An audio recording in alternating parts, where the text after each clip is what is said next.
Ala wabarakatuh. Alhamdulillah, bahagia Fadil Tuan Guru Siddiq Nur, Fadil Ismail Said, Ustaz-Din dan Ustaz sekalian. Alhamdulillah, bersyukur kita kepada Allah Taala dengan lipat kurnianya, dengan izin dan inayahnya serta izinannya kita dapat berkumpul ramai-ramai dalam surau bagi mengadakan majlis ilmu, iaitu kuliah asar kita yang akan disampaikan oleh Al-Fadil Tuan Guru Siddiq Nur untuk kali yang kedua. Alhamdulillah. Jadi bagi memberkati majlis kita pada petang di bilik ini, bersama-sama kita buka dengan Al-Fatihah. Al-Fatihah. Al-Fatihah.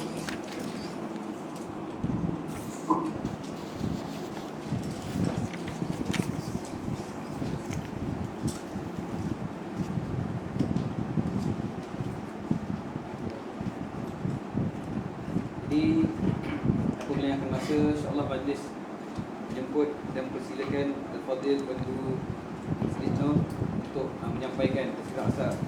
Sehormatnya majlis menjemput dan persilakan. Bismillahirrahmanirrahim. Alhamdulillahi Rabbil Alamin. Wassalatu wassalamu ala asyrafil anbiya'i wal mursalin wa ala alihi wa sahbihi ajma'in. Qala musannif rahimallahu ta'ala fi kitabih. Kat mana kita ni? Wa ba'du ke? Wa ba'du ke? Wa ba'du. Maka inilah satu risalah yang kecil pada menyatakan barang yang tak dapat tiada bagi tiap-tiap mukallaf bahawa mengetahui akan dia daripada iman dan Islam dan aqaidut tauhid dan sembahyang dan puasa dan lainnya daripada beberapa faedah agama Islam. Mudah-mudahan memberi manfaat dengan dia akan segala kanak-kanak yang baru belajar pada medan ini. Jadi kita dah mulakan kitab kita bulan lepas. Mula dengan apa? Bismillah. Lepas tu Alhamdulillah. Lepas tu wassalatu wassalam. Selawat. Bismillah, Alhamdulillah dan selawat ke atas Nabi. Wa ba'du tu artinya kemudian daripada itu. Kemudian daripada Bismillah, Alhamdulillah dan selawat ke atas Nabi. Itu makna kemudian daripada itu. Wa ba'du. Kemudian daripada itu, kemudian daripada Bismillah, Alhamdulillah dan selawat. Ni baru untuk guru kita ni nak cerita apa yang dia nak sampaikan kepada kita, insya-Allah. Maka ini satu risalah yang kecil yang ada depan kita ni. Risalah ni kitab kecil lah. Risalah ni mana utusan. Dalam maksud di sini kitab kecil. Kalau kitab tu tebal lagi. Kitab kecil. Dalam kitab kecil risalah yang kecil, kitab kecil yang kecil. Di ulama dulu memang macam itulah sifat mereka, tawadhu, merendah diri. Dia selalu sebut hamba yang hina, fakir yang hina. Ulama-ulama dulu bersifat dengan sifat tawadhu. Sifat merendah diri itu memang ada pada mereka itu. Termasuklah kitab ni, dia nak perkenalkan kitab ni kitab kecil, risalah yang kecil. Pada menyatakan, nak menghuraikan, nak menyatakan barang yang tiada dapat tiada, tak dapat tiada, mana mesti ada lah. Tak dapat tak ada, mesti ada, mesti tahu, mesti setiap orang Islam mesti ada benda ni. Tak dapat tiada bagi tiap-tiap mukallaf bahawa mengetahui akan dia. Tiap-tiap mukallaf kena tahu. Tak tahu berdosa lah. Sebab dia masuk dalam disebut ilmu fardu ain. Bila ulama sebut tak dapat tiada kena tahu, mengetahui, tu ilmu fardu ain lah tu. Tiap-tiap orang, tiap-tiap ain, tiap-tiap individu kena tahu. Tiap-tiap mukallaf. Siapa mukallaf ni? Yang katakan mukallaf ni yang akil, yang berakal. Orang gila taklah mukallaf. Seronok jadi orang gila. Nikmat akal Allah bagi ni, suruh kita mengetahui benda-benda ni. Yang akil, yang berakal. Yang kedua baligh. Yang baligh, yang dah sampai umur dia. Kalau orang perempuan, dia sampai 10 tahun ke atas, datang haid, dia dah baligh. Dia dah sampai dipanggil mukallaf. Laki-laki yang datang mani melalui mimpi dan sebagainya, atau umur dia 15 tahun, dia masuk mukallaf. Mukallaf ni orang yang telah ditaklifkan oleh syarak. Ditaklifkan oleh syarak. Syarak dah kira dah, dah tulis dah, dosa, pahala semua dah tulis dah. Termasuk mukallaf yang sempurna panca indera. Apa dia sempurna panca indera? Iaitu dia tidak buta dan pekak serentak. Kalau dia buta pun buta, pekak pun pekak, telinga tak dengar, mata tak nampak, dia tak mukallaf. Tapi kalau makna kata tak serentak, dia pekak saja tapi mata melihat, dia mukallaf. Ataupun dia nampak, telinga pekak, dia masih mukallaf. Kalau dia pekak pun pekak, lepas tu buta serentak, tu tak mukallaf. Dipanggil mukallaf. Seterusnya yang sampai dakwah. Dia pernah dengar seorang manusia yang mengaku dia Rasulullah. Dia tu makna kata dia ni datang bawa agama Islam. Orang yang dengar tu dah jadi mukallaf. Kita semualah. Jadi tiap-tiap mukallaf wajib mengetahui. Nak tahu kena belajar lah. Habis yang belum mukallaf, wajib pula atas kedua ibu bapa mengajar akan anak-anak dia. Sebab ini masuk ilmu fardu ain. Kita ni alhamdulillah lah, dapat mengaji sini, dapat makna mempelajari hukum-hukum agama, mana kita dapat pendidikan agama. Beruntunglah kita ni. Sedangkan ilmu ni ilmu yang diperwajibkan. Jadi tok guru ni, apa nama Tuan Husin ni nak cerita kat kita benda yang tak dapat tiada, mesti kita tahu. Dia namakan ilmu fardu ain. Kita hafal Quran. Hafal Quran ni fardu kifayah. Fardu ain jangan tinggal. Jangan kita hafal Quran, wuduk kita tak betul. Tak betul lah. Kita jangan kita hafal Quran saja, sembahyang kita tak betul. Tak mahu macam tu. Jangan saja kita mengaji Quran, kita tak tahu bab makna rukun iman, rukun Islam. Ni semua kena tahu. Sebab ini hukum fardu ain. Jadi Quran pun kita hafal, tapi ilmu fardu ain jangan tinggal. Mayang kita betul, kan? Puasa kita betul, wuduk kita betul, basuhan najis kita semua betul. Ini nama semua ni ilmu fardu ain. Jadi Tuan Husin ni nak cerita benda ni lah, perkara yang tak dapat tiada bagi tiap-tiap mukallaf mengetahui akan dia, kena tahu. Itu dia. Iaitu apa? Daripada iman dan Islam dan aqaidut tauhid. Iman, apa itu iman? Dia akan hurai iman tu apa? Islam. Aqaidut tauhid. Aqaid ni simpulan, ikatan tauhid. Macam mana kita nak mentauhidkan Allah Subhanahu wa taala? Lawan tauhid syirik, supaya kita tidak mensyirikkan Allah Subhanahu wa taala. Ni semua kita kena tahu, nak dicerita oleh Tuan Husin dalam kitab dia yang nipih ni. Kitab ni nipih, tapi dalam tu ada cerita pasal iman, cerita pasal Islam, cerita pasal aqaidut tauhid. Itu dia. Apa lagi? Memperkatakan berkaitan dan sembahyang, menceritakan bab sembahyang, bab fardu ain.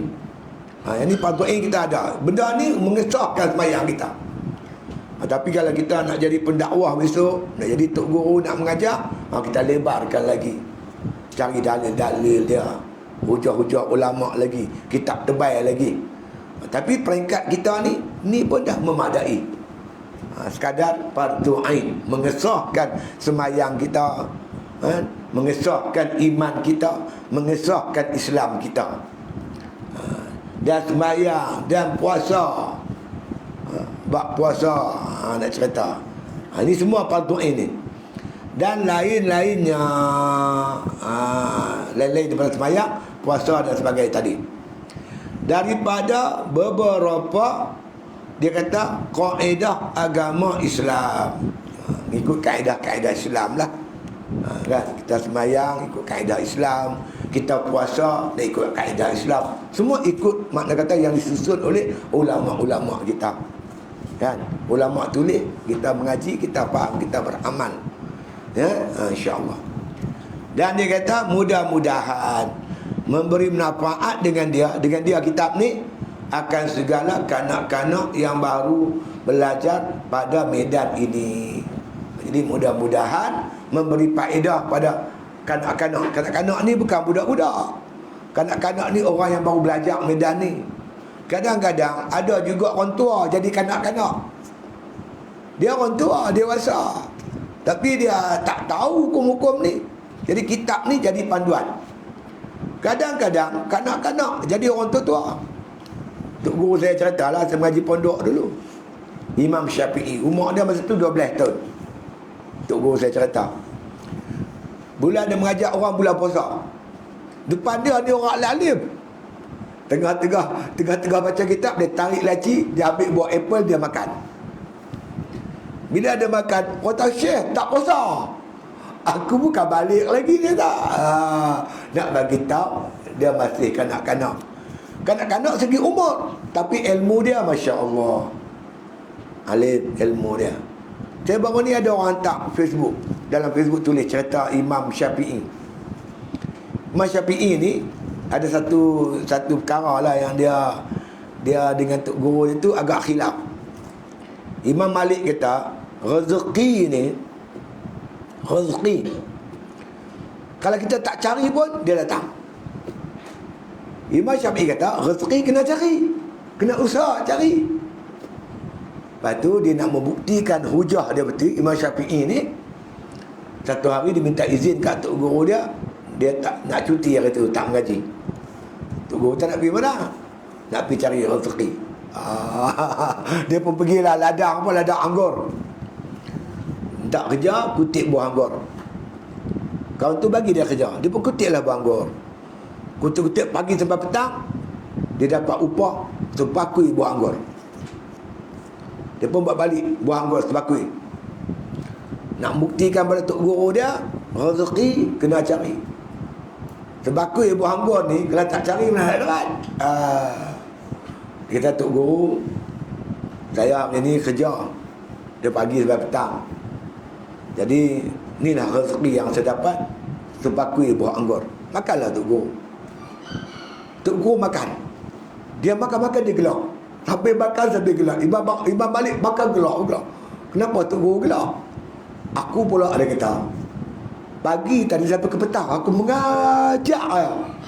Tak-tak rezeki sampai kat aku. Tak payah cari, rezeki sampai. Jadi makna kata, ulama dulu walaupun mereka berkhilaf, tapi makna kata mereka boleh menerima pandangan ni. Satu cerita Imam Syafi'i ni, cerita kita mengaji kan, dengar cerita ulama-ulama dulu mengaji.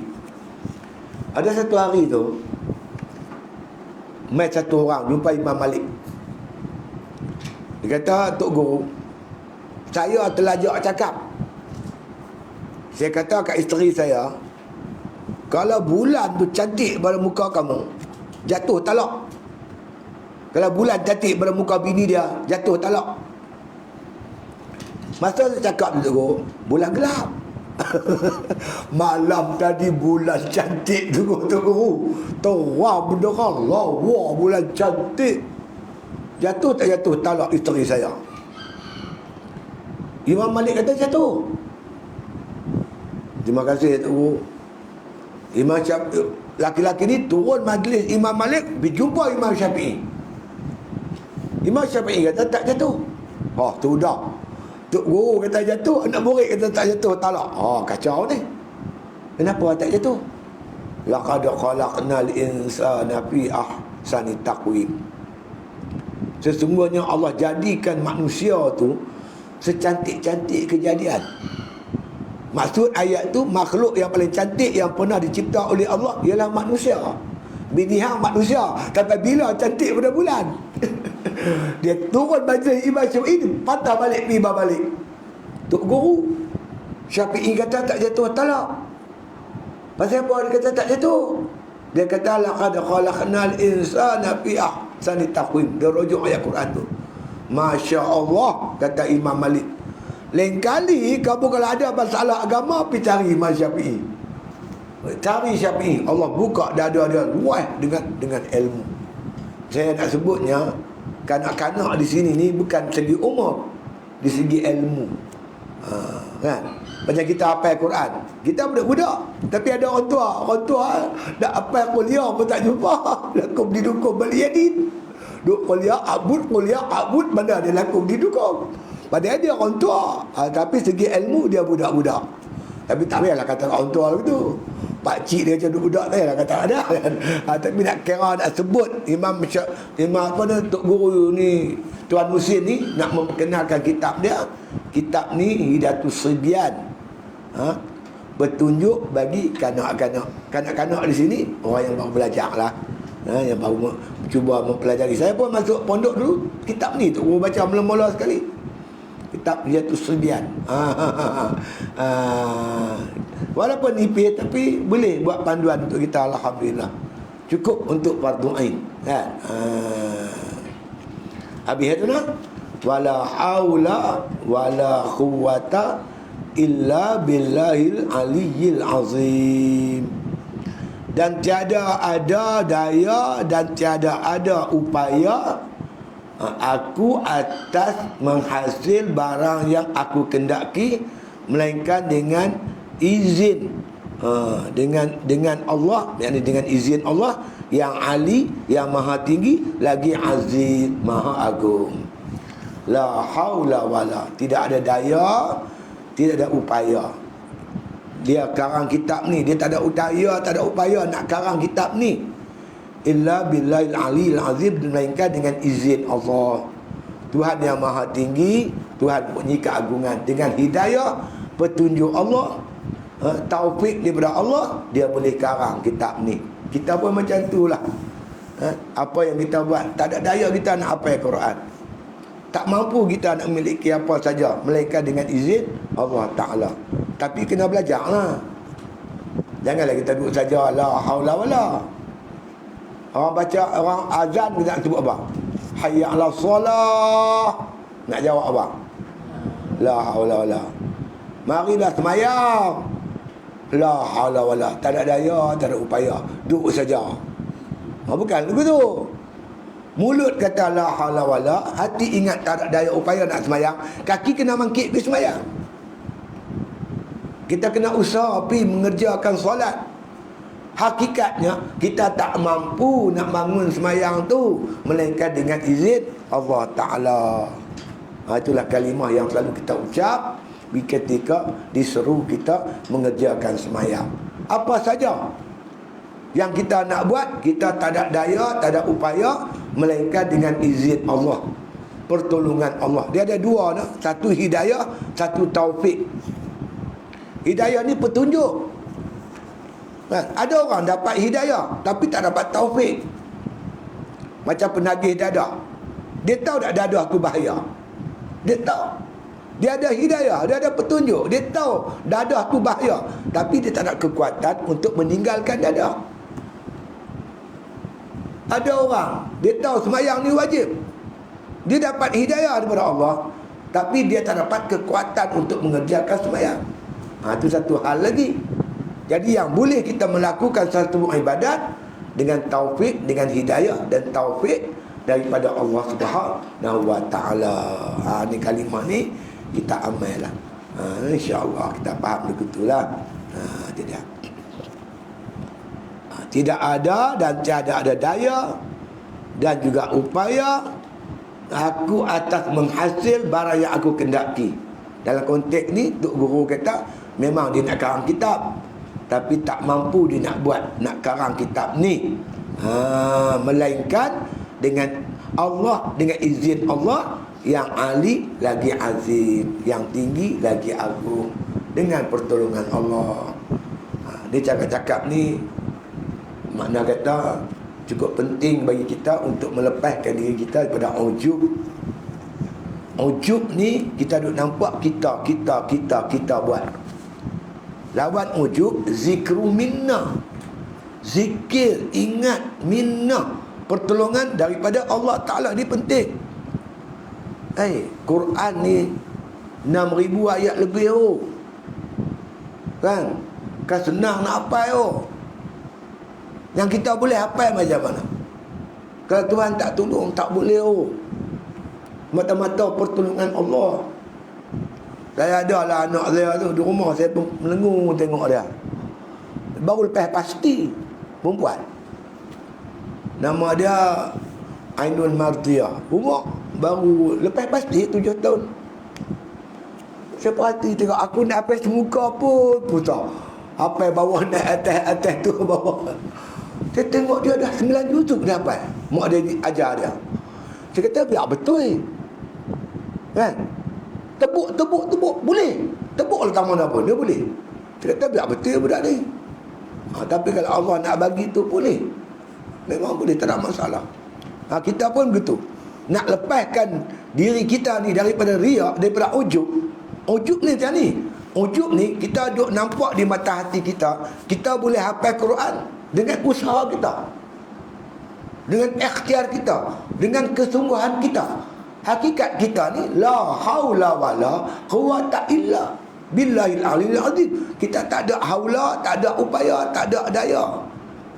Jadi kalau tidak dengan pertolongan Allah, aku tak boleh hafal Quran ni. Bila kita ingat kita hafal Quran ni dengan pertolongan Allah, itu disebut sebagai zikru minnah. Zikir, ingat, ini pertolongan daripada Allah. Itu lawan ujub. Kalau tidak kita jatuh ujub lah. Ujub, riak dan sebagainya. Jadi kita kena jagalah.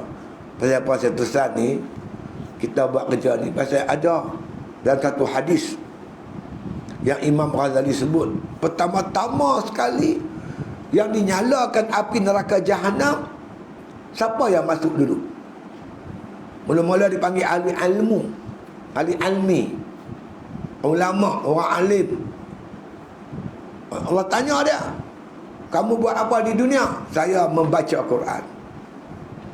Untuk apa? Membesarkanmu ya Allah. Malaikat kata, kazab tak, bohong dia. Dia baca Quran supaya orang gelar dia khori. Di dunia semua panggil dia khori. Ni balasan Allah, dicampakkan orang yang hafal Quran, baca Quran itu ke dalam api neraka. Kerana tidak ada ikhlas dalam dia menghafal Quran. Yang kedua, dipanggil orang yang bersedekah. Kamu buat apa di dunia dulu? Dengan harta yang kau ada, kau bersedekah. Bohong, malaikat kata. Dia bersedekah sebab orang gelar dia dermawan. Di dunia semua panggil dia dermawan, pemurah, dermawan. Ini balasan Allah. Allah campak masuk dalam api neraka, dermawan. Yang ketiga, orang yang berjihad di jalan Allah, pejuang-pejuang Islam. Aku telah menghabiskan harta benda aku, dan aku terkorban dalam perjuangan aku. Malaikat kata, bohong. Dia berjuang untuk orang gelak dia sebagai pahlawan. Di dunia orang panggil kita pahlawan, orang panggil kita hebat, kita berani. Tapi akhirnya dicampak dalam api neraka. Lepas itu perbetulkan niat. Kita baca Quran kerana Allah Subhanahu wa ta'ala, bukan dengan tujuan maksud dunia dan sebagainya. Ini maksud la haula wala. Tak ada daya, tak ada upaya kita nak buat semua ni, melainkan dengan pertolongan daripada Allah Subhanahu wa ta'ala. Tak boleh hafal. Kalau boleh hafal, semua orang boleh hafal. Ada yang mampu, ada yang tak mampu. Kita yang mampu ni dengan pertolongan daripada Allah Subhanahu wa ta'ala. Ya, itu maksud la haula wala. Jangan la haula wala tak bangkit pula. Hayya 'ala solah, la haula wala. Tak bangkit pergi sembahyang. Itu Jabariyah. Itu nama Jabariyah. Kalau Tuhan tak izin, tak bangkitlah aku. Awak tak sembahyang, dah Tuhan tak izin, pula dah. Kita ahli sunnah wal jamaah. Hakikat dia memang Allah. Tapi kita kena usaha, kena bangkit sembahyang. Kita kena usaha dan kita kena ikhtiar. Barulah nama ahli sunnah wal jamaah. Qadariyah ni dia bergantung usaha dan ikhtiar semata-mata. Aku. Ahli sunnah kita buat, tapi kita faham, kita yakin bahawa ibadat yang kita buat ni semata-mata pertolongan, izin daripada Allah Subhanahu wa taala. Insya-Allah. Wala taqulanna li syai'in inni fa'ilun zalika ghada illa an yasha Allah. Jangan kamu kata aku akan buat kerja ni besok, melainkan dengan izin Allah Subhanahu wa taala. Syukur kita kehadrat Allah yang kita diizinkan oleh Allah untuk menghafal ayat-ayat Allah Al-Quranul Karim. Quran ni tahu mukjizat. Mukjizat. Satu-satunya mukjizat yang kekal sampai sekarang. Lain mukjizat semua habis. Tongkat Nabi Musa mukjizat habis. Nabi Muhammad SAW Allah bagi dia macam-macam mukjizat. Bulan boleh terbelah dua. Macam mana surah tu? Apa surah Al-Qamar, apa surah Al-Qamar tu? Kepala ayat dia tu. Iqtarabatis sa'ah wa insyaqqal qamar. Hampir-hampir berlaku kiamat bila bulan terbelah. Terbelah 2 bulan. Nabi tunjuk dengan izin Allah, tunjuk tangan ke langit, ke bulan tu. Terbelah 2, satu pi kanan, satu pi kiri. Lepas tu bercantum balik. Ada seorang orang Kristian, Mr. Peacock. Dia baca ayat ni, betul ke bulan terbelah? Betul ke bulan terbelah? Dia kaji. Akhirnya dengan takdir Allah Ta'ala berlaku satu forum. Betulan dia ada depan TV masa tu. Forum ni disertai oleh angkasawan Amerika yang pernah menjejakkan kakinya ke bulan. 3 ahli panel. Dan soalan dia satu ya. Apakah Amerika ni, tujuan Amerika sebenar-benarnya memijakkan kaki ke bulan? Habis berbilion-bilion dolar. Adakah semata-mata untuk memacak bendera Amerika di atas bulan? Ahli panel bagi pandangan. Kesimpulan pandangan mereka ni ialah, kami sebenarnya pertama kali kami pijak kaki kami ke bulan, kami bawa tu batu-batu bulan turun ke bumi. Dan kami buat kajian. Berapa kali naik ke bulan, ambil batu buat turun, ambil batu buat turun. Sekarang ni kami dah jumpa hasil kajian kami dah jumpa. Batu-batu ni takkan berbentuk macam ni, melainkan satu ketika dulu bulan pernah terbelah dan bercantum. Kalau tidak, batu tu takkan bentuk macam ni. Batu-batu bulan tu boleh jadi macam ni kerana satu ketika dulu bulan terbelah dan bercantum semula. Mr. Peacock terlompat, dia takbir. Dia kata Amerika habis ratus-ratus bilion untuk membuktikan bulan pernah terbelah dan bercantum. Sedangkan dia kata Quran dah sebut lama dah bahawasanya bulan terbelah dan bercantum semula. Dia masuk Islam. Dan dia pilih nama Muhammad Ali Peacock. Dan dia pernah menjadi Presiden Islam, Hizbi Islami di England sana. Di antara makna kata mukjizat Al-Quran yang membawa Mr. Peacock masuk Islam. Quran ni mukjizat. Mukjizat, bahkan mukjizat yang terbesar, yang kekal sampai hari kiamat. Bacalah Quran. Orang kaji Quran ni, kalau nak himpun kitab tafsir macam gunung, tak habis-habis kaji. Ada aja benda baru jumpa. Kehebatan kitab suci Al-Quran Nurul Karim. Ni kita hafal, alhamdulillah, syukur. Zaman saya dulu mana nak dapat. Ada satu ya, masjid negeri ya. Tu pun nak masuk berebut. Ada seorang tu cerita kat saya. Dia cerita, dia kata, "Ustaz, saya teringin sangat nak anak saya ni hafal Quran. Tak ada tempat situ ya. Tapi anak dia mengaji sekolah biasa dia, tak mengaji sekolah agama. Jadi dipilih di kalangan orang yang mengaji sekolah agama, yang punya asas-asas. Anak dia mengaji sekolah bangsaan dia, tapi keinginan cukup tinggi. Merayu dekat Syekh Mano Hafiz. Merayu-merayu, akhirnya diterima. Rupanya dia apa awal benda orang lain. Punya susah masa tu. Kan ni alhamdulillah, kan, syukur pada Allah Subhanahu wa taala. Banyak dah mak tapi kata ceruk ada. Syukur pada Allah taala. Generasi sekarang ni, saya bila tengok suasana keadaan ni, saya confident masa depan Islam, insya-Allah. Kan? Insya-Allah. Dia akan berkembang, lagi, berkembang. Percayalah sampai satu masa akhirnya Islam akan terdaulat di muka bumi Malaysia, insya-Allah. Kan? Tapi terus jalanlah, terus buat pondok, buat tafiz, ada buat seri, ada buat seriti, ada buat lagi macam-macam sekolah agama, insya-Allah. Kita kena terus bekerja ke arah tu, insya-Allah. Habis masuklah apa yang nak dibicara oleh apa Tuan Husin ni. Muqaddimatun fil imani wal Islam. Ketahui olehmu bahawasanya makna iman pada syarak. Ya, muqaddimatun maknanya muqaddimah. Kitab ni mula nak bicara apa? Fil imani, pada membicarakan iman, wal Islam, membicarakan tentang iman dan Islam. Jadi kita ni orang yang beriman, kita ni orang Islam.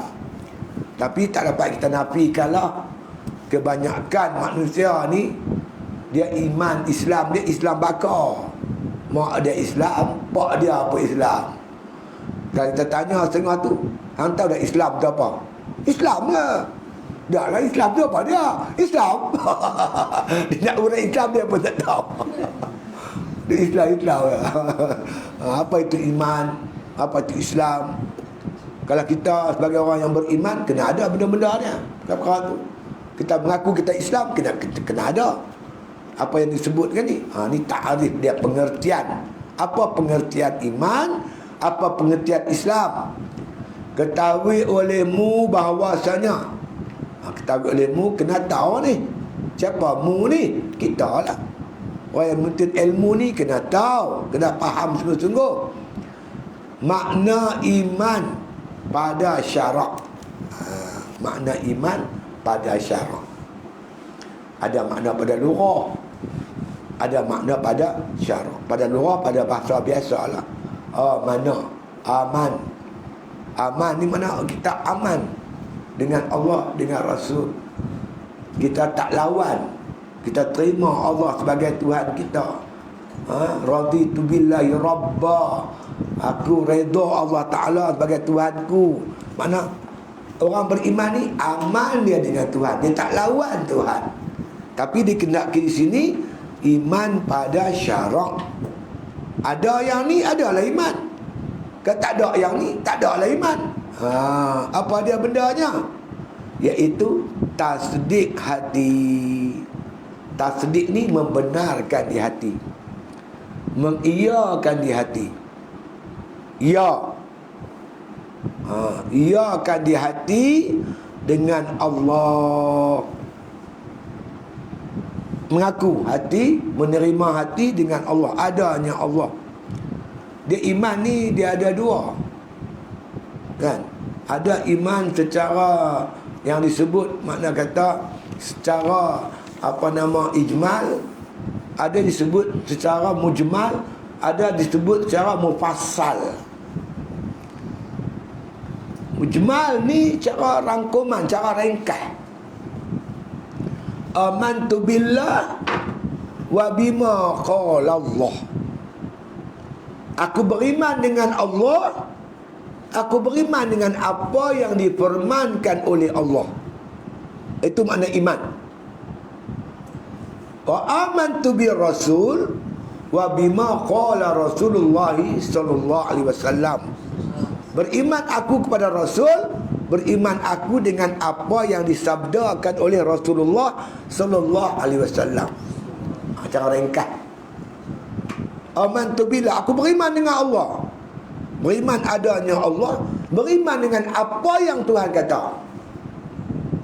Beriman dengan perintah Allah. Beriman dengan perintah suruh Allah. Beriman dengan larangan Allah. Beriman aku dengan Rasul dan beriman aku dengan apa yang disabdakan oleh Rasulullah sallallahu alaihi wasallam. Boleh tak beriman dengan Rasul? Apa dia kata kita tak beriman? Boleh. Aku percaya dengan Ustaz Siddiq tu, tapi cakap dia aku tak percaya. Pula dah. Kita percaya orang tu dengan cakap dia sekali lah kita percaya.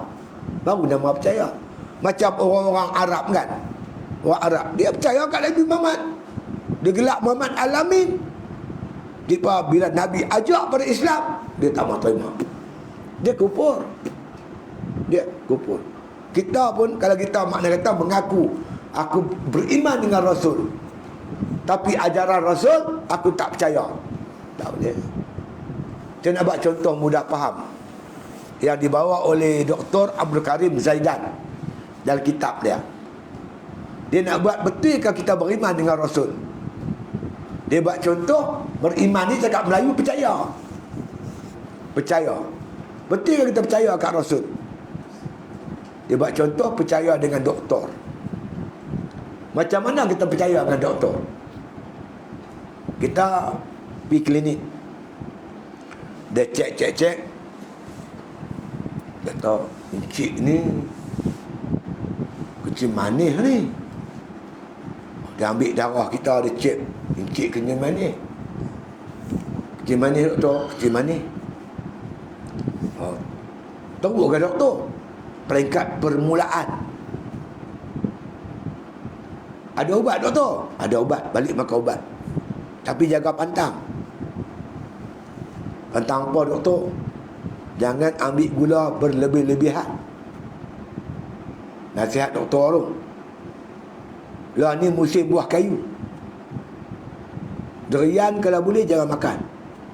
Sebab kandungan gula dalam durian tu tinggi. Kalau encik makan boleh potong kaki you. Doktor kata lagi tu. Kita pun melengu pada. Baliklah rumah. Balik rumah. Duduk dalam rumah tu. Duduk sat lagi. Dengar kereta masuk halaman rumah. Buka tingkap. Tengok Pak Mentua sampai.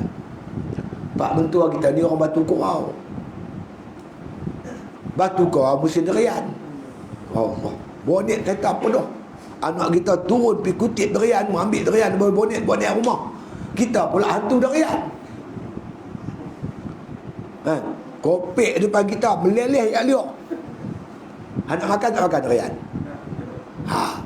Nafsu nak makan. Doktor kata jangan makan. Makan potong kaki. Nak makan tak makan? Last sekali kita buat keputusan tak makan. Pasal apa tak makan? Kerana percaya dengan nasihat doktor. Ma atakumur rasulu fakhuzuhu wa manahakum anhu fantahu. Apa dibawa datang oleh Rasul kamu ambil. Apa dia larang kamu tinggal. Tu bukti kita percaya kepada Rasulullah sallallahu alaihi wasallam. Jadi makna iman ni dia akan membangkitkan satu tindakan. Bukan kita percaya adanya Allah saja, kita percaya apa yang Allah datangkan. Dan kita buktikan kepercayaan kita dengan mengikut perintah Allah dan meninggalkan larangan Allah Subhanahu wa taala. Begitulah percaya kepada Rasul. Bukan sebagai cakap saja. Kita percaya baginda Rasulullah dan kita mengikut apa ajaran dia dan kita menjauhi segala larangan dia. Itu dinamakan konsekuensi, bukti keyakinan kita, beriman kita kepada Allah dan Rasul. Jadi kata Tok Guru kita ni, yang dikatakan iman itu tasdik hati, membenarkan di hati, terima hati, jangan tolak. innamal mu'minuna allazina amanu billahi wa rasulihi summa lam yartabu. Yang dikatakan orang beriman itu beriman ia dengan Allah, beriman dengan dia dengan Rasul, summa lam yartabu, kemudian tak ragu-ragu, yakin sepenuhnya, sikit pun tak ragu-ragu terhadap Allah dan Rasul, baru ada iman. Ya, baru ada iman. Ada ragu-ragu tak boleh. Tuhan ni ada sungguh ke? Itu tak mau. Mesti yakin sepenuh hati terhadap adanya Allah, yakin dengan terhadap apa saja perintah Allah Subhanahu wa taala, yakin benarnya Rasul, yakin sungguh-sungguh terhadap apa yang didatangkan oleh Rasul. Innama kana qaulal mu'minina idza du'u ila Allah wa rasulihi liyahkuma bainahum ay yaqulu sami'na wa ata'na. Yang dikatakan perkataan, sesungguhnya perkataan orang beriman bila diajak, diseru supaya berhukum dengan hukum yang didatangkan oleh Allah dan Rasul, mereka berkata sami'na wa ata'na, kami dengar, kami taat. Nak beriman, tiga yang paling mudah. Perkataan yang keluar mulut kita, yes, okay, alright. Sembahyang wajib, yes sir. Puasa wajib, yes sir. Yes saja, no tak boleh. Terima, ya, mengaku, kita mengaku apa yang mengaku yang apa Allah suruh, semua kita mengaku, ya. No tak boleh. Itu baru dia makan orang beriman. Nak jadi orang beriman senang ya, angguk ya. Jangan no tak boleh. Kan? Itu dia. Sebab tu disebut sini iman itu tasdik hati. Jadi tempat iman duduk di mana? Duduk di hati. Kita saja tahu, Allah saja yang tahu kita beriman ataupun tidak. Jadi orang beriman yakin di hati sepenuh-penuhnya akan Allah, yakin dengan segala apa diperintahkan oleh Allah Subhanahu wa taala. Siapa Allah? Itu kena ngaji pula lah. Tentang sifat-sifat Allah apa semua itu kena ngaji lagi. Tapi pada asasnya yang kata beriman dengan Allah dan beriman dengan Rasul, beriman dengan apa didatangkan oleh Allah, beriman dengan apa didatangkan oleh Rasul sallallahu alaihi wasallam. Banyak lah Rasulullah cerita. Macam Rasulullah cerita bab kiamat, percayalah sebab Rasul cerita. Percaya kepada Allah, Allah cerita adanya kiamat, kita percayalah. Rasul cerita tentang kubur, kita percayalah. Apa Rasulullah cerita, semua kita percaya. Ya, kita terima, jangan tolak. Kan? Walaupun kadang-kadang ada orang lain ni dia nak pakai akal. Bila tak masuk akal dia, dia kata benda tu tak betul. Tak boleh macam tu. Nak cerita macam ni, contoh lah kan. Contoh nak mudah faham. Kita sembahyang maghrib. Lepas maghrib ada kuliah maghrib. Tengah-tengah kuliah kita terkentut. Sekejap lagi nak tengah isyak. Nak buat apa bila terkentut? Ambil uduk kan? Ambil uduk basuh apa? Iza qumtu ila salah faghsilu wujuhakum. Nombor satu basuh muka kan? Kentut di punggung, basuh di muka. Logik tak? Habis? Bila kentut di punggung, pergi beli ayak basuh punggung. Terus bayar. Boleh tak boleh? Kita fikir pasal apa? Kentut di punggung, basuh di muka. Tak ada pasal-pasal. Tuhan suruh aku buat dia. Habis kata. Tak betul ke tu? Bukan benda tu tak betul. Otak kita tak mampu fikir. Yang perintah Allah ni ada yang kita boleh fikir, ada yang kita langsung tak mampu fikir. Bila kita tak mampu fikir, jangan kata, makna kata kita betul, Tuhan tak betul. Kita tak mampu fikir. Sebab otak kita ni, dia macam penimbang. Bila tengok penimbang kan, Penimbang apa pun dia ada limit tau. 0 kilo sampai 10 kilo. Dia ada 0 gram, 100 gram. Dia ada limit. Ada penimbang mai. Ni mayam, saga. Tinggi lagi penimbang kedai runcit, 0 kilo, 10 kilo. Ada lagi penimbang JPJ. Tu lori balak dia timbang. Kan? Setiap penimbang ada limit. Fikiran kita ni ada limit. Ada had dia. Jangan kita timbang makna kata lori balak atas kaki kedai runcit. Bukan seperti patah, kaki anak terus. Antum tak lama ambillah. Kamu tahu ke Allah tahu? Saya pergi ceramah hari tu di TLDM Sandakan. Kebetulan balik rumah mentua saya, dia pasal Natal bawa panggil saya ceramah. Saya bawa isu ni lah. Seorang pegawai tu, pegawai tinggi, dia tak boleh terima bujah saya.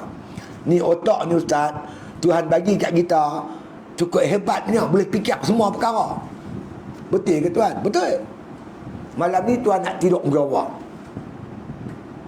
Dia tanya, tuan nak lena pukul berapa? Dia tanya kawan dia. Dia tak tahu nak lena pukul berapa. Lena betul-betul. Nak lena pun tak tahu. Ustaz tahu lah. Saya pun tak tahu. Katalah malam ni tak tahu. Malam kemarin. Malam kemarin saya tahu. Tuan lena pukul berapa? Dia kata pukul 11. Macam mana tuan boleh tahu tuan lena pukul 11? Saya tengok jam, dia kata. Tengok jam tak lena lagi. Mana tengok jam lena?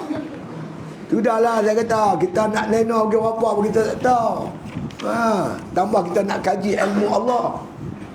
Masya Allah saya kata, kita sebagai hamba dia terima saja apa diperintah oleh Allah. Inna syari'ata kullaha masalih. Setiap syariat Allah ni semuanya maslahah, semua bawa kebaikan. Jadi sebagai orang beriman, dia tahu dan dia yakin perintah Allah membawa kebaikan untuk diri dia. Itu dia. Itu maksud iman, tasdik hati. Terima hati. Mengiyakan di hati dengan Allah, dengan adanya Allah, sifat-sifat Allah, kudrat, iradat, ilmu, hayat, sama', basar, kalam. Itu kita mengaji akan datang lah. Adanya Allah. Dia kata adanya Allah. Ada orang tanya kita, kalau ada Allah mana dia? Tak nampak pun. Kita kata Allah tu ada, tapi tak dapat dilihat. Innakum lan tarau rabbakum hatta tamutu. Kamu tak boleh melihat Tuhan kamu melainkan setelah kamu mati. Mati besok pun dapat melihat Allah. Mana boleh, tiap-tiap yang ada mesti dapat dilihat. Saya kata bukan semua yang ada tu dapat dilihat. COVID-19, coronavirus, tak nampak apa. Tahu dia ada. Mudah faham ni. Kipas muzik, lampu menyala, aircon sejuk. Pasal apa semua ni? Kerana ada current. Dia apa bukti ada current? Kipas muzik, lampu menyala, aircon sejuk, ada current lah. Ada orang kata, oh kipas muzik current tak ada. Tak lagi kipas berhenti, lampu padam, oh baru ada current. Dia otak terlihat. Dia otak betul tak betul ya. Jadi bila kita tengok lampu menyala, kipas muzik, aircon sejuk, itu dalil adanya current. Nampak tak current? Tak nampak. Ada. Tu. Kalau current pun tak nampak, Allah nak nampak, hebatlah. Bukan setiap satu yang wujud tu mesti dapat dilihat. Banyak yang tak dapat dilihat. Apatah lagi Allah Subhanahu Wa Taala. Tapi dalil-dalil yang ada keliling kita ni membuktikan adanya Allah. Kan? Allah khalaqa sab'a samawati, wallahu allazi khalaqa sab'a samawati wa minal ardi mislahunna yatanazzalul amru bainahunna lita'lamu annallaha ala kulli syai'in qadir. Allah menjadikan 7 petala langit dan 7 petala bumi Dan Allah mentadbir langit dan bumi, ditakbir oleh Allah. Perjalanan bulan, bintang, matahari, semua takbir Allah. Untuk apa Allah jadikan semua ni? Lita'lamu anna Allah ala kulli syai'in qadir, supaya kamu tahu semuanya Allah Ta'ala amat berkuasa. Jadi alam ni sebagai dalil wujudnya Allah Ta'ala, sebagai dalil memiliki sifat-sifat kesempurnaan Allah Ta'ala tu. Itu dia. Jadi kita beriman, tasdik hati, membenarkan di hati dengan Allah, yakni yang berkait dengan zat Allah, sifat Allah semua. Dia. Dan dengan Rasulnya, beriman dengan Rasul sallallahu alaihi wasallam. Semua Rasul, bukan Rasulullah, bukan Nabi kita Muhammad saja. Semua Rasul-Rasul, mula pada Adam sampai Nabi yang terakhir, Nabi kita Muhammad sallallahu alaihi wasallam. Ya, Rasul, Nabi, tiap-tiap Rasul mesti Nabi. Tapi banyak Nabi yang tak jadi Rasul. Berapa bilangan Nabi? Kitab lama-lama sebut segeti 2 laksa 4,000. Hampa tahu geti? Geti lah, laksa lah, bihun lah, semua dah. Satu geti ni 100,000. Satu laksa 10,000. Segeti 2 laksa 4,000, 124,000 Nabi. Daripada Nabi-Nabi ni dipilih mereka menjadi Rasul. Nabi ni Tuhan turun wahyu, tapi untuk dia sendiri. Rasul ni Allah turun wahyu untuk disampaikan kepada umat dia. Rasul sebanyak 313 orang. Tapi disebut dalam Quran sebanyak 25 Rasul. 25 ni kena tahu tafsir satu-satu. Nama dia Adam, Nuh, Hud, Saleh, sampailah Nabi kita Muhammad sallallahu alaihi wasallam. Berapa? 25. Culang calin boleh tak?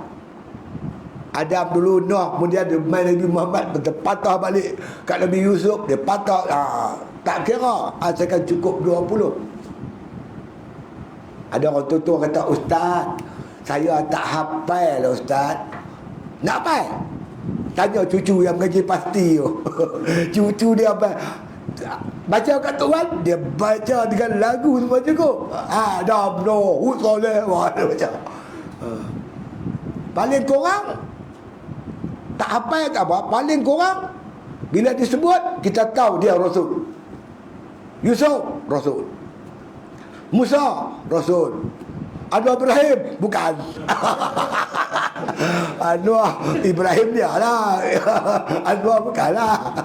Mahathir bukan. Gitu. Jadi bila sebut kita tahu dia Rasul. Jadilah. Jangan kita nafikan. Bila sebut Al-Yasam bukan Rasul. Tak mau, ini tak mau. Yunus Rasul. Gitu contohnya gitulah. Daripada 25 ni dipilih oleh Allah sebagai ulul azmi, Nabi yang banyak menerima ujian daripada Allah Ta'ala. Ada berapa? Ada 5. Bermula dengan Nabi Nuh, lepas tu Nabi Allah Ibrahim, Nabi Musa, Isa, dan Nabi kita Muhammad sallallahu alaihi wasallam, Sayyidul Mursalin. Daripada 5 ni terpilih satu lagi yang paling hebat, yakni Nabi kita Muhammad sallallahu alaihi wasallam. Dan kita ni umat dia. Masya Allah. Umat kemudian masuk syurga dulu. Kan? Dihisap dulu. Kita masuk syurga dulu. Yang boleh masuk syurga lah. Masuk neraka dulu juga. Kan? Hebat umat Nabi Muhammad sallallahu alaihi wasallam. Ini kita akan perincikan sifat-sifat dia begitu begini. InsyaAllah. Itu dia. Dan dengan segala hukum yang didatang akan dia oleh Rasul daripada Allah Ta'ala, yang diketahui akan dia daripada agama dengan darurah. Dia panggil kita wajib beriman hukum-hukum yang dibawa oleh Rasul yang datang daripada Allah, perkara agama maklum bidarurah, Minad din maklum minad din maklum bidarurah, diketahui dengan cara darurah. Secara spontan, tak payah fikir bicara, kita tahu ini hukum agama. Bagi contoh, dia bagi contoh sini untuk kita faham. Sebagai contoh dia kata, iaitu berkaitan dengan, dia kata segala i'tiqad, berkaitan dengan perkara i'tiqad. Semua orang tahu Tuhan tu ada, i'tiqad adanya Tuhan, itu dah masuk maklum bidarurah. Minad din maklum bidarurah, perkara agama yang kita semua tahu. Kalau dia kata Tuhan tak ada, itu habis, kosong. Semua orang percaya kan, orang semua tahu. Hari kiamat ada tak ada? Ada, semua tahu kan. Ini perkara maksud perkara-perkara darurah, dia mesti terima. Benda ni kecuali benda-benda yang ada khilaf, itu tak masuklah dalam masalah tu. Kan? Baca semayang wajib, kunut sunat, itu ada khilaf, dia tak masuk bab tu lah. Semayang tu wajib. Ya, dia nafikan kewajipan semayang, orang tu makna kata dia ada rosak agama dia. Sebab semayang yang fardu tu 5 waktu, dia masuk ke perkara agama yang disebut sebagai perkara darurah. Kan? Puasa, ada orang tak tahu puasa wajib? Semua orang tahu kan? Cina pun tahu. Hampir kita Cina makan, wah lu tak nak puasa lah. Ya betul, jangan kita tak tahu puasa wajib. Ini perkara masuk perkara maklum, perkara diketahui daripada agama secara darurah. Ini kita kena terima. Hukum-hukum ni kena terima, tak boleh tolak. Bila tolak, habis iman tak ada. Rosak iman kita. Jadi nak kena jaga iman ni. Wala tamutunna illa wa antum muslimun. Jangan kamu mati melainkan kamu tu orang Islam. Kena jagalah iman kita, Islam kita, bagi elok-elok, jangan bagi rosak. Itu dia. Jadi kata musannif lagi rahimahullah taala, seperti semayang, seperti i'tiqad dan ibadat, ya. Mana tadi? Perkara berkaitan dengan i'tiqad, ya, dan ibadat, dan muamalat, dan munakahat, dan jinayat, dan lain-lainnya. Perkara berkaitan dengan ibadat yang diketahui cara umum, cara ahli agama semua tahu, sembahyang, puasa, zakat, haji, kan? Perkara ni semua yang benda wajib. Perkara yang berkaitan dengan, kita kata muamalat, berjual beli, Allah Ta'ala halalkan baik, dan Allah haramkan jual beli, haramkan riba.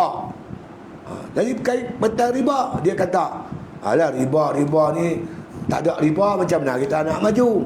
Musim dulu bolehlah haram riba, lah mana boleh. Bila dia tolak begitu, riba ni orang semua tahu kata haram. Fahalallah baik wa haramur riba. Allah halalkan jual beli, Allah haramkan riba. Riba tu semua orang tahu kata haram. Dia nafikan keharaman tu. Seperti arak, semua orang tahu arak tu haram. Dia kata minum sikit tak apa. Allah pula dah. Dia menghalalkan zina, bab munakahat, nikah kahwin. Dia tolak nikah kahwin, dia ni. Lah ni macam-macam. Manusia dah teruk. Saya mencari Tuhan, tak jumpa. Hinggalah kawan saya bagi tahu saya bahawa Tuhan itu jadi pada gelombang. Tahu siapa kata? Titi Kasim. Dia cari Tuhan tak jumpa, habis cari mana? Waktu kawan dia bagi tahu, Tuhan jadi. Tuhan pula kena jadi. Masya Allah. Jadi benda-benda macam ni kan, benda-benda yang asas-asas, benda yang semua orang tahu, kemudian ditolak. Ini boleh merosakkan agama. Tu kena jagalah tu. Ya, kena jaga. Kan akhir zaman ni. Tidak. Dan juga berkaitan dengan jinayat. Jinayat berkaitan dengan hukum hudud, hukum qisas. Dia ada 3: hudud, qisas, ta'zir. Walakum fil qisasi hayatun, kata Allah. Sungguhnya bagi kamu qisas itu kehidupan. Qisas ini akan makna kata membawa kerohmanian dalam hidup beragama di muka bumi Allah Ta'ala ni. Sebab itu kita tengok makna kata sejarah Islam memaparkan kehebatan, memaparkan makna kata kecantikan yang cukup hebat. Di zaman Umar bin Aziz kita tengok macam mana berkatnya kehidupan zaman tu, hasil terlaksananya syariat Allah Subhanahu wa Ta'ala. Kan? As-sariqu was-sariqatu faqta'u aydiyahuma jazaan bima kasaba nakalam minallah. Pencuri laki-laki, pencuri perempuan, potong tangan. Ini balasan daripada Allah Subhanahu wa Ta'ala. Yang menariknya, nakalam minallah. Allah kata ini kawalan daripada Allah. Kamu laksanakan hukum hudud, jenayah mencuri, jenayah terkawal. Siapa kawal? Tuhan kawal. Kita wajib terima hukum Allah Ta'ala. Soal pelaksanaan ikut kemampuan, insya-Allah. Kita bertekad, berazam satu hari kita akan tegakkan Islam, hukum Islam di muka bumi Allah Ta'ala, insya-Allah. Hukum lain tak boleh selesai masalah. Tak boleh selesai. Hukum Allah saja. Allah mencampakkan rasa gerun. Saya hari tu ni, saya kena tahan kem tahanan Kemuntin 5 tahun. Bila saya bebas, saya dijemput ceramah di penjara Taiping. Ya tu syok tu. Jadi pengarah penjara Taiping masa tu, dia asalnya dia jaga saya kem tahanan Kemuntin. Bila saya bebas, dia kena tukar pergi penjara Taiping. Bila dia tukar penjara Taiping, dia panggil saya ceramah di penjara. Kebetulan hari itu ada kursus. Rupanya penjara Taiping ni, ibu pejabat penjara Malaysia di Taiping. Dia panggil saya ceramah. Masa tu ada kursus pegawai penjara seluruh Malaysia. Ramai. Saya penceramah.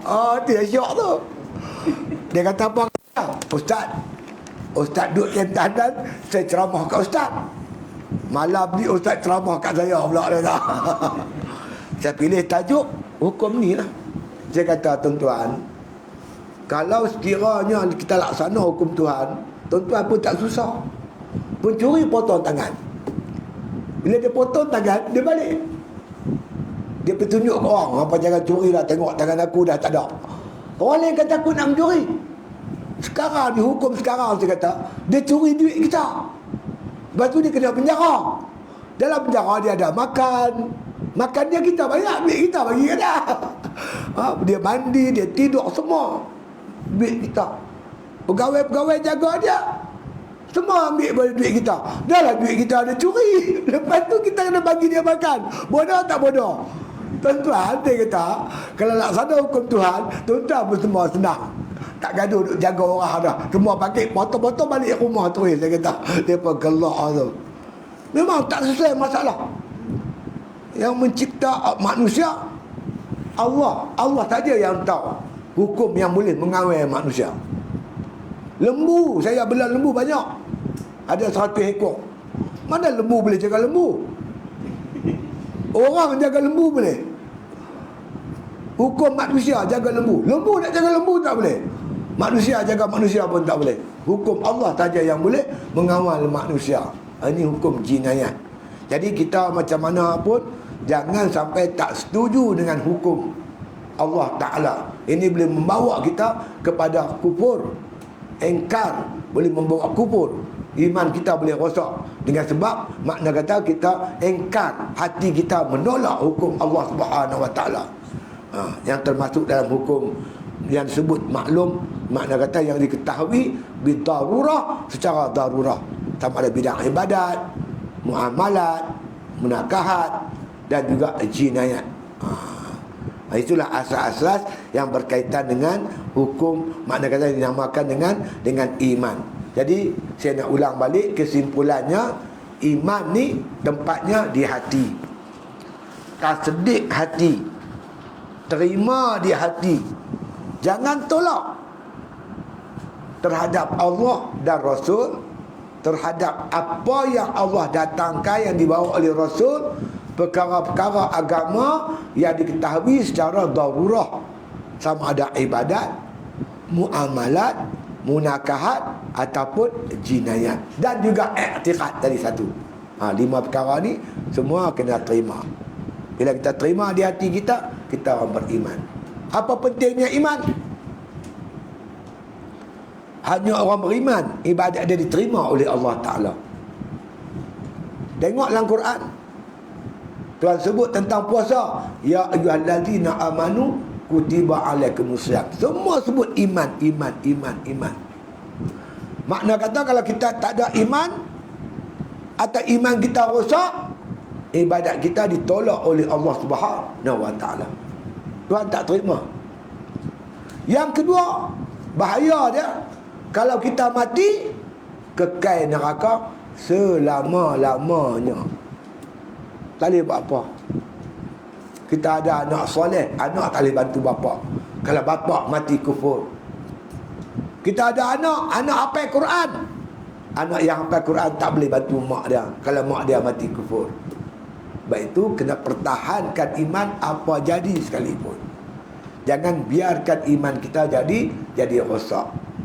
Dua kesana, di dunia ibadat kita Tuhan tak terima, di akhirat kita kekal neraka selama-lamanya. Kalau takdir kita mati beriman, mati dalam iman, biasalah ada buat dosa apa semua, insya-Allah mudah-mudahan ada anak soleh, ada orang doa untuk kita, doa dia makbul insya-Allah. Dunia bulat tau. Dunia ni bulat. Oleh kerana dunia bulat, maka waktu tak sama. Waktu dia tak sama. Hari Jumaat di atas mimbar, imam atas mimbar, Allahumma ighfir lil muslimina wal muslimat. Makmum amin. Di mana? Putrajaya, kawasan Lembah Kelang. Dan sewaktu dengannya berapa juta orang sembahyang Jumaat. Ya Allah Tuhan kami, ampun dosa orang Islam, orang beriman. Amin. Ramai-ramai seorang makbul. Kita orang beriman terkena kat kita walaupun kita dah mati. Habis saja tu imam Putrajaya, sambut tu imam Masjid Negeri Ipoh, Allahumma ighfir lil muslimina wal muslimat, sambung. Habis Ipoh je, Penang sambung, Allahumma ighfir lil muslimina wal muslimat. Ada. Habis Penang je, orang Teluk Siam, orang belah belah Burma. Habis Burma, masuk Bangladesh. Habis Bangladesh, orang Pakistan, India. Lepas India, Pakistan. Oh Allah, dunia bulat 24 jam berdoa untuk orang Islam yang hidup ataupun mati. Jadi kalau kita mati beriman, masih ada harapan. Mati tetap bawa iman, habislah.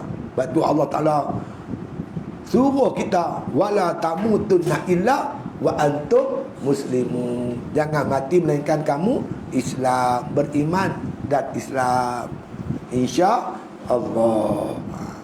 Salah satulah untuk petang ni, mudah-mudahan kita dapat manfaatlah. Tapi iman pun nak kena perkuat dia lagi. Iman ibarat pokok. Pokok ni dia kena buah baja, siram air, pokok tu akan besar, dia akan kuat. Begitu iman kita, kena disiram, kena diairi, kena dibaja. Baja iman ialah taat. Lagi banyak kita buat taat, lagi kuat iman kita. Iman ni dia macam pokok kena racun, pokok mati. Racun iman apa dia? Maksiat. Buat maksiat, iman kita lemah. Buat taat, iman kita kuat. Jadi kita kena buat taat, kena menjauhi maksiat sampai mati. Tengok baru ni Tok Guru Tuan Guru Haji Rifai, dia pada kecil mengaji Pondok Lanai dengan Tuan Guru Haji Umar Zuhdi. Saya kenal lah dia. Dia dah muda lagi. Hidup dia alhamdulillah sampai mati, jasa dalam kebajikan. Ramai anak murid dia, Masya Allah. Dia mati baru ni tengok orang, puluh-puluh ribu orang, kan? Kita macam tu lah, daripada muda sampai ketua, sampai mati dalam beriman, dan bertakwa kepada Allah Subhanahu wa ta'ala. Di nasihat ginilah. Tuan takdir kita dah hafal Quran, belajar Al-Quran, insya-Allah, doa pada Allah, mak bapak pun berdoa, kita bersungguh-sungguh, ustaz-ustaz pun sedaya upaya membimbing kita, tumpu perhatian, fokus sungguh-sungguh. Jangan putus. Bila kita dah hafal Quran semua, besok bila kita besar pun jangan buat kerja-kerja yang boleh makna kata membantutkan kehidupan kita. Teruskan jalan kita ni. Mungkin kita akan jadi ustaz, kita mengajak orang lain pula. Kita jadi pendakwah, jadi ustaz, tuan guru. Sampai mati kita berpegang kuat dengan agama Islam ni. Jangan sekat-sekat jalan, berterus-terusan sampai mati. Jangan sekat jalan. Kerana Allah dah buka pintu kat kita, jalan lorong yang cukup cantik dah. Cukup elok dah. Dia tengok muka bersih-bersih semua ni. Muka orang hafal Quran dibuka dia cukup bersih. Paling kurang sehari 5 kali kita basuh muka kita dengan air uduk. Kita basuh dengan air uduk, tu tak kira lagi untuk batal ambil lagi.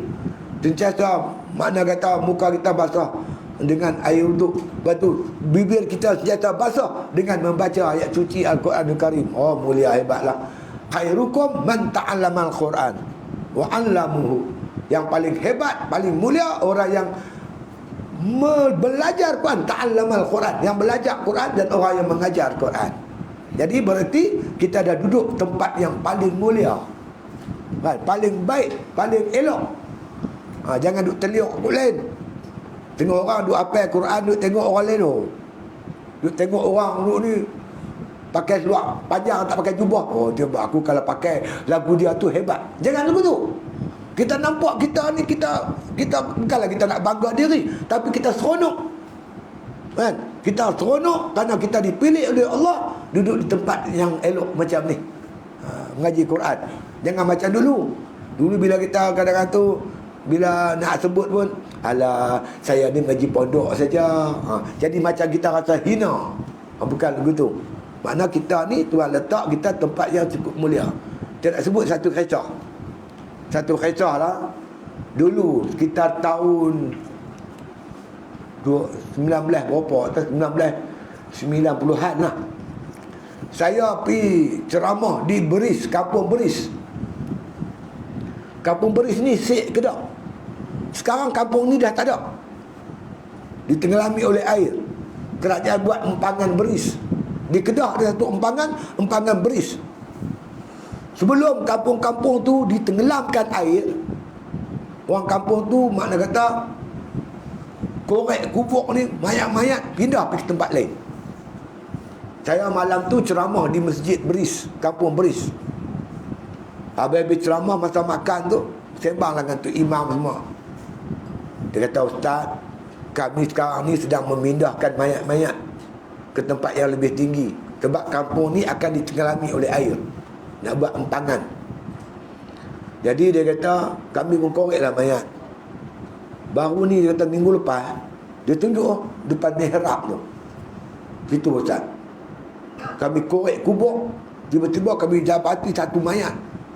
Mayat tu masih panas badan dia, cantik, tak terjejas jasad dia. Orang tua kampung tu semua kenal. Ini mayat tu imam masjid Kampung Beris. Imam tu dah meninggal 30 tahun lebih. Imam ni hafal Quran. Bukan setakat dia hafal Quran, dia mengajar Quran di kampung tu. Dia mati 30 tahun, jasad dia tak terjejas. Bumi pun tak sanggup nak mamah jasad dia. Gitulah Allah tajalli, Allah tunjuk kehebatan orang yang menghafal Quran. Dimuliakan oleh Allah Subhanahu wa ta'ala. Jadi kita bila Tuhan letak tempat ni, duduk elok.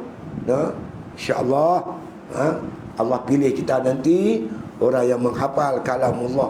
Kalau Quran dah duduk di dada kita, InsyaAllah tuan-tuan, di dunia kita selamat, di akhirat pun kita selamat, insyaAllah. Seperti mana yang Nabi SAW menyebut, pada malam aku dimi'rajkan ke langit, aku mendengar Allah Ta'ala berfirman, Ya Muhammad, hamilul Quran la yu'azzabun wa la yuhazabuna yawmal qiyamah. Ya Muhammad, hamlatul Quran iza mata tabki alis samawati wal ardi wal malaikati. Wahai Muhammad, orang yang menghafal Quran, mereka ini tidak akan dihisap, tak akan diazab pada hari kiamat. Satu, tak hisap, tak azab. Wahai Muhammad, orang yang menghafal Quran, bila mereka mati, tabki alis samawati wal ardi wal malaikati. Menangis isi langitku, menangis isi bumiku, dan menangis seluruh para malaikatku. Malaikat menangis sedih di atas kematian seorang yang menghafal Quran. Jadi hadis berapa banyak kelebihan-kelebihan orang yang menghafal Quran. Jadi oleh itu, maka syukurlah banyak-banyak kita pada Allah. Terima kasih pada mak bapak kita, terima kasih kepada mak bapak kita yang hantar kita ke sini, dan terima kasih banyak-banyak pada ustaz yang sudi membentuk kita, membimbing kita di jalan Allah Subhanahu wa taala. Syukur banyak-banyak di atas anugerah kurniaan Allah Subhanahu wa taala.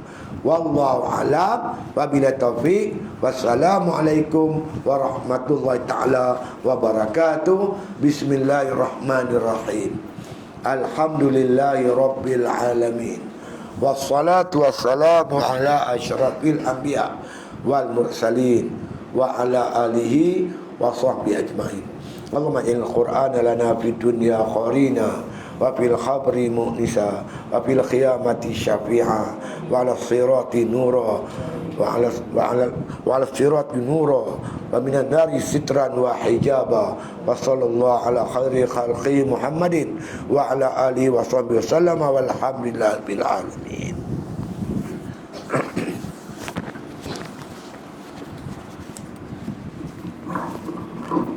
Waalaikumsalam warahmatullahi wabarakatuh.